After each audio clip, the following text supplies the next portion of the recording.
Iran का ऐलान, Israel का विनाश शुरू।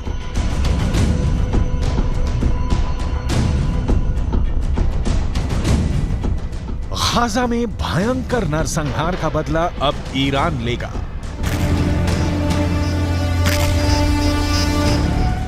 ईरान के सुप्रीम लीडर अली खामनेई ने ऐलान कर दिया है कि भले ही हमास और इजरायल के बीच सीज फायर हो गया हो, लेकिन ईरान गाजा में गिराए गए एक एक इजरायली बम का खूनी बदला जरूर लेगा। ईरान ने यहां तक धमकी दी है कि वो इजरायल और अमेरिका को किसी भी कीमत पर नहीं बख्शेगा और अब इजरायल पर भीषण हमले शुरू हो चुके हैं।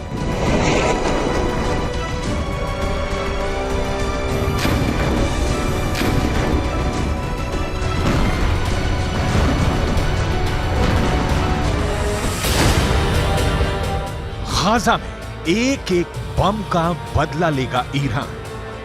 हम आपको आगे बताएंगे कि ईरान इजरायल पर किस तरह से घातक हमले शुरू कर रहा है और अभी ईरान हिजबुल्लाह हूथी के लड़ाकों के साथ मिलकर इजरायल पर किस तरह से हमले तेज कर रहा है। लेकिन उससे पहले ये जान लीजिए कि इजरायली सेना ने सीज फायर के दौरान पिछले 48 घंटे में गाजा और वेस्ट बैंक में कितनी भीषण तबाही मचाई है और हमास को कितना बड़ा नुकसान हुआ है।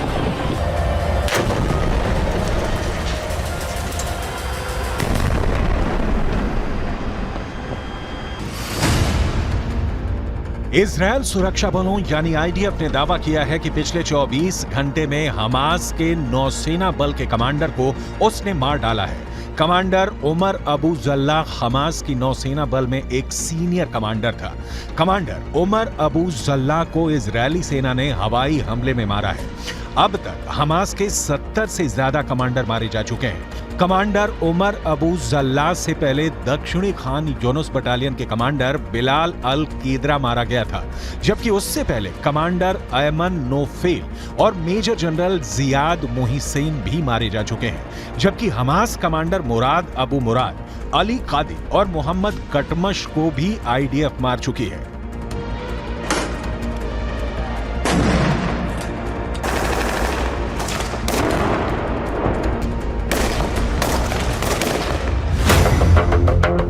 इजरायल को नहीं बचा पाएगा सीज फायर। अब सवाल उठता है कि आखिर इजरायल के सामने ऐसी क्या मजबूरी हुई कि उसे हमास के साथ 4 दिन का सीज फायर करना पड़ा। ईरानी सेना के दावों के मुताबिक गाजा सिटी में इजरायली सेना को भी भारी नुकसान हुआ है।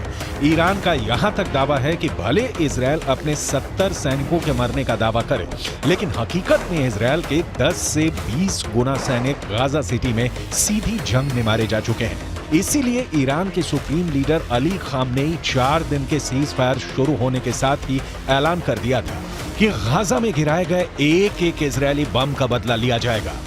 इसी को लेकर ईरान की राजधानी तेहरान में ईरान सैनिक और लड़ाकों ने जबरदस्त प्रदर्शन किया है, जिसमें इजरायल को नक्शे से मिटाने की कस्में खाई गई हैं। तेहरान में हुए प्रदर्शन की तस्वीरों में साफ देखा जा सकता है कि जबरदस्त नारों के बीच इजरायल को मिटाने की कस्में खाई जा रही हैं।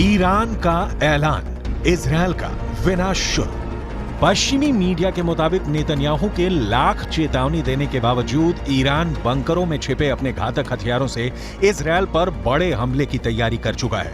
एक अनुमान के मुताबिक इजरायल पर हमला करने के लिए ईरान ने शाहिद सीरीज के आत्मघाती ड्रोन तैयार कर चुका है। इसके अलावा मुहाजिर 10, अराश 2 ड्रोन भी ईरान के बेहद घातक हथियार हैं, जो इजरायली शहरों को तबाह कर सकते हैं।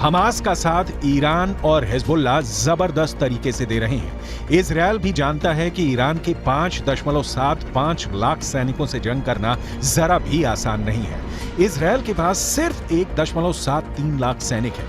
इजरायल की 4.65 लाख के रिजर्व फोर्स को जोड़कर भी इजरायल ईरान के आसपास नहीं टिकता है। अब ऐसे हालात के बीच इजरायल का यह कहना है कि वो पूरे मिडिल ईस्ट में कहीं भी कभी भी बमबारी कर सकता है। यह दावा वाकई हैरान करने वाला है। כך חנה קציר היקרה, ששבה היום הביתה, לאחר שארגוני הטרור טענו שהרגו אותה לפני מספר ימים.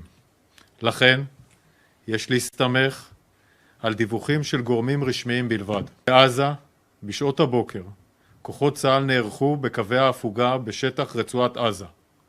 המפקדים תודרכו והכינו את הכוחות להתנהלות במהלך ההפוגה. ביטחון הלוחמים שלנו लेकिन ये भी सच है कि गाजा पट्टी को 60% तक इजरायल तबाह कर चुका है। इधर 1.5 महीने से ज्यादा की जंग में लगभग 15,000 से ज्यादा लोग गाजा में मारे जा चुके हैं। लगभग 3,000 लोग अभी भी कब्रिस्तान बन चुके उत्तरी गाजा की इमारतों में दफन हैं। लगभग 50 दिन की जंग में इजरायली वायुसेना ने 35,000 से ज्यादा बम उत्तरी गाजा, दक्षिणी गाजा और वेस्ट बैंक पर बरसाए हैं। 70 से ज्यादा हमास के कमांडर मारे जा चुके हैं। इजरायली फोर्स ने हमास के इस्लामिक जिहाद परिषद के मुख्यालय, कमांड सेंटर, सैन्य परिसर, दर्जनों launcher pad, anti tank post और वॉच टावर को मलबे में बदल दिया। इस दौरान फिलिस्तीनी इस्लामिक जिहाद आतंकवादी संगठन के सैन्य मुख्यालय को भी नष्ट कर दिया गया। इसके अलावा आईडीएफ ने हमास के कई बुनियादी ढांचे को भी बर्बाद कर दिया। इधर हमास के टॉप कमांडर इस्माइल हानिया ईरान के साथ मिलकर इजरायल से लंबे युद्ध की जबरदस्त तैयारी कर रहे हैं। जरा इन तस्वीरों को देखिए। हमास के नेता और टॉप कमांडर इस्माइल हानिया ईरान के विदेश मंत्री हुसैन अमीर अब्दुल्लाहियान के बीच एक जबरदस्त मीटिंग हो चुकी है। दावा किया जा रहा है कि कतर की राजधानी दोहा में हुई इस मीटिंग में ईरान ने हमास की लीडरशिप को साफ कर दिया है कि ईरान इजरायल के खिलाफ जंग में उतर चुका है। अब ईरान की बेतहाशा सैन्य ताकत हमास की ताकत बन गई है। यानी गाजा में इजरायल को सिर्फ हमास से नहीं बल्कि ईरान की सेना, लेबनान के हिजबुल्लाह लड़ाकों और हमास के सुरंग जिहादियों से जंग करनी पड़ेगी। אני כבר רואה את האזרחים של עזה הולכים עם דגלים לבנים לאורך החוף ונעים דרומה. וחיזבאללה גורר את לבנון למלחמה שעלולה לקרות. והוא עושה טעויות. אם הוא יעשה טעויות מהסוג הזה כאן, गाजा में एक एक बम का बदला लेगा ईरान। लेकिन वहीं दूसरी तरफ इजरायली सेना के हौसले 7वें आसमान पर पहुंच गए हैं। जरा देखिए कैसे। इजरायल की एयरफोर्स के चीफ मेजर जनरल टोमेर बार ने एक टीवी चैनल पर ऐलान किया कि जरूरत पड़ने पर पूरे मिडिल ईस्ट में कहीं भी बम गिराए जा सकते हैं। इजरायली वायुसेना प्रमुख की ओर से आए इस बयान को खास तौर से ईरान और हिजबुल्लाह के लिए चेतावनी की तरह देखा जा रहा है। इजरायल की वायुसेना चीफ ने कहा है कि हम हमास पर चौतरफा हमले कर रहे हैं, उसको जमीन पर और जमीन के नीचे मार रहे हैं। हमारे जवानों ने हजारों आतंकवादियों और उनके ठिकानों पर हमला किया है। हमने हमास को खत्म करने की कसम खाई है और हम उनको चुन चुन कर खत्म करेंगे। हमास के किसी भी ठिकाने और मददगार को नहीं छोड़ा जाएगा। इजरायल की वायुसेना पूरे मध्य पूर्व में जहां भी जरूरत होगी वहां कार्रवाई के लिए पूरी तरह से तैयार है।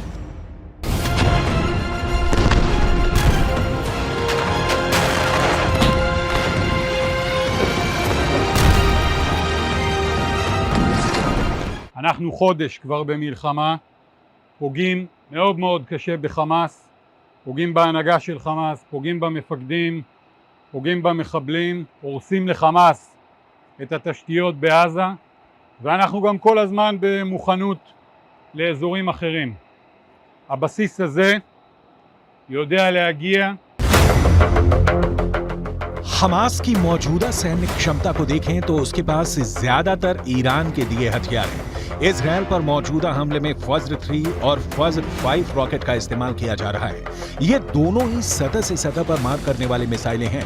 इनमें से फज्र 3 43 किलोमीटर तक वार कर सकती है, जबकि फज्र 5 75 किलोमीटर तक तबाही मचाती है। ईरान से हमास को छोटी दूरी तक मार करने वाले रॉकेटों का जखीरा भी मिला है। इसके अलावा हमास हथगोलों और विस्फोटकों का जमकर इस्तेमाल कर रहा है। आरपीजी से सबसे ज्यादा हमले सुरंगों से हमास इजरायली सेना पर कर रहा है।